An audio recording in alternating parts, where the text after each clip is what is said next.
Hey guys, today is all about a brand new foundation. This is the Benefit Hello Happy Soft Blur Foundation and I get the shade 2. How cute is that packaging? Looks like you get the full fluid ounce, 30 milliliters, like you typically would in a foundation. And it was 38 Canadian dollars, so it would be a little bit less in US dollars. I have never had much luck with Benefit foundations, not just in like how it looks, but also like color. I find their color selection very, very poor. I have not swatched this shade 2. I have no idea what to expect. Okay, it's a little bit out of order because I was doing swatches for another video, but this middle one here is the Hello Happy foundation in the shade 2. And this one here beside it is NARS Radiant Longwear Foundation in the shade Gobi. This is the IT Cosmetics CC Cream in the shade Fair. This is MAC Face and Body in the shade N1. And this is the brand new Dior Backstage Foundation in the shade N1, and a video on this will be coming very, very soon. Yes, so I believe there was 12 shades, and the lightest one, shade number 1, was very, from what I could tell, at least from the swatches online, it was very like beigey, cool toned, a little bit pink. That kind of undertone does not look good on my skin whatsoever. And so I got shade number 2 because I felt like it was a little bit warmer. However, I don't know, just based on my experience with Benefit, it's probably going to be a medium shade of orange. Oh, okay, packaging is already a mess. It seems to have exploded slightly. So this is supposed to be a blurring light to medium coverage foundation. Online, there are absolutely no claims in terms of like keeping you matte, controlling oil, or even being long wearing. But I really wanted to give it a try anyway because I actually have heard nothing but good reviews.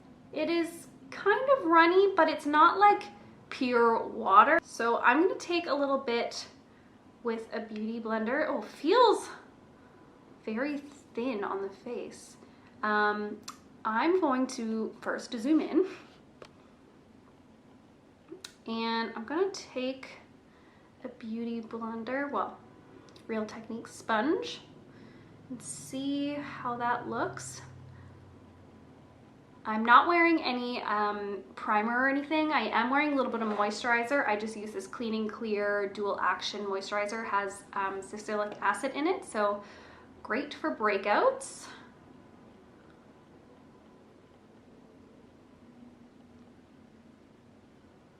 Feels very wet on the skin. It does actually feel like the Chanel Vitalumiere Aqua foundation, like very similar. This could be potentially a total dupe for it because this, although it's not like drugstore price or anything, it is, like I said, 38 Canadian dollars, whereas like a Chanel foundation would be like 60-ish Canadian dollars. I can definitely see it oxidizing. I would say about a shade, and it does feel pretty weightless. I mean, I really want it to set. I don't know if I'm gonna really get my wish here. Okay, so I'm gonna try this half of my face with a brush. This is the Crown, doesn't say, Crown foundation brush. Any dense face brush would do the trick, I would say. The brush is definitely picking up on some dry patches a little bit more, although I do have oily skin. I still have some like rough textured, like flaky areas just from mostly skincare, honestly. Like I do use some drying products because I do have oily skin, and I do use like retinol products which tend to dry out my skin, so I do often have like some flaky areas. Now I do feel like both sides have pretty much the same coverage. Like I really don't feel like the brush gave me that much more. It feels not sticky, like at all, which is nice. I feel like it does set down more than the Chanel By de Lumiere Aqua, if we're, you know, gonna be comparing the two. Feels more silky than set, though. I feel like it is a transfery foundation. But how does it look? I think it looks very natural. Does give my skin kind of like a very natural sheen. Definitely light coverage. So let's see if we can build it up a little bit. Just in the places where I've got some scarring maybe.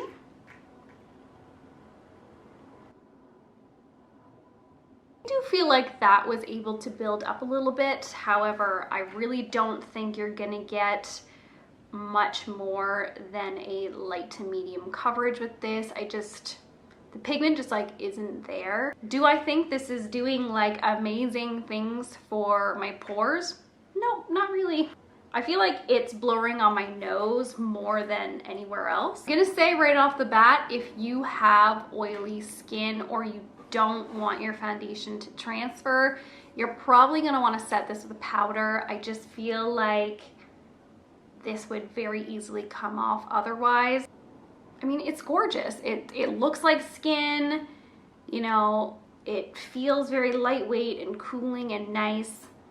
There are definitely some silicones in this, so I would say stay away if, you know, those things break you out or you just really don't want to put that on your face. I totally don't blame you, you know, but of course, usually when a foundation says it's blurring, it is, you know, full of the cones. Even though I do feel like it's transferring a little bit, I do really appreciate that it has at least set down enough that it's not sticky or creamy or greasy feeling on my face. It is sinking into my lines and it did oxidize.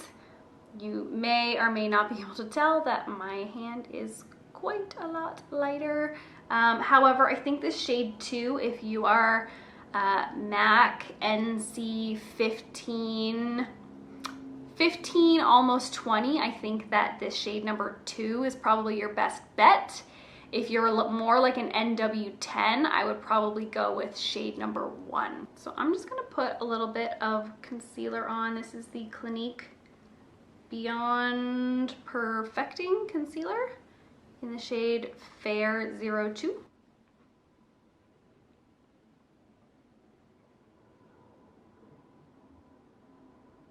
And let's just see how some bronzer applies. Okay, so I guess that's it for the application. I mean, obviously right now, it looks beautiful, it looks natural. I feel like it lived up to all of its claims, other than maybe it's not like as blurring as I would have expected from a foundation that has the word blur in its name. So I'm not gonna set it with like a powder or anything, and we're gonna see how this wears on my oily skin. I am worried for this one, I'm not gonna lie. I do feel like you probably will need to set it with a powder if you want it to last a long time, or you do have a more combo oily skin type. If you have dry skin, obviously I think that you're probably really gonna like the feeling of this without a powder. But yeah, we're gonna wear it for the next few hours and I'll check back in with you guys to see how it's holding up. Hey guys, I have now been wearing the foundation for about 5.5 hours. Unfortunately, I have to cut this short tonight, but I think I have a pretty good indication about how this wears, and I will update the description box below this video just to give you like my final thoughts. After I've worn this for a little bit longer, I'm just not going to be able to film. I would say probably my least favorite part about how it's looking right now is the creases in my smile lines. I feel like it's pretty pronounced and it's been like this for like the last couple hours, so I noticed it starting to sink in as soon as I was applying it, and it just kept getting worse and worse and worse. So other than that, I am shiny, although it doesn't look bad. It didn't break apart too badly. And it stayed on okay down here. I feel like you can see that it rubbed off a little bit here. Oh, my eyes are so red. My contacts are so dry today. So I'm just gonna take a blotting sheet and try and get some of this excess oil off my face. You may not really be able to see, but there's definitely some transfer of the foundation onto my blotting sheet, as well as a decent amount of oil. As far as my smile lines, I'm gonna take a little bit of this Maybelline Superstay Better Skin powder. See if I can fix these smile lines, because I am going to be seeing people. So I'm just gonna kind of buff those lines out. My thoughts on it are that light to medium coverage, very, very natural. Probably not the best for oily skin unless you really powder it. Also not great for like sinking into lines and such. However, it's beautiful, it's very, very lightweight, and if you have dry to normal skin and you like this kind of coverage and you like this kind of like airy, like natural glowy look, then I mean, give it a try. It's like a good priced foundation for something at Sephora. If you like the Chanel Vitalumiere Aqua or MAC Face and Body, you will like this. And it's not that I don't like it, it did have a couple flaws for me, so I'll probably try and wear it again, just with some powder and some setting spray and things like that. I think that would really make this foundation a lot longer lasting. Yeah, I guess that's the video. I feel like this video was very anticlimactic. You know, it's just really hard to be mad at this foundation when it just looks so happy. All right, guys, that is the end of this video. I hope this helped you out in deciding whether or not you want to try it. My next foundation to try is the new Dior, what is it called? Dior Backstage foundation. I have like a little tiny sample right here. So stay tuned for this. Love you guys so much. You can always subscribe if you want to see more videos from me. No pressure. And I'll see you in my next one. Bye.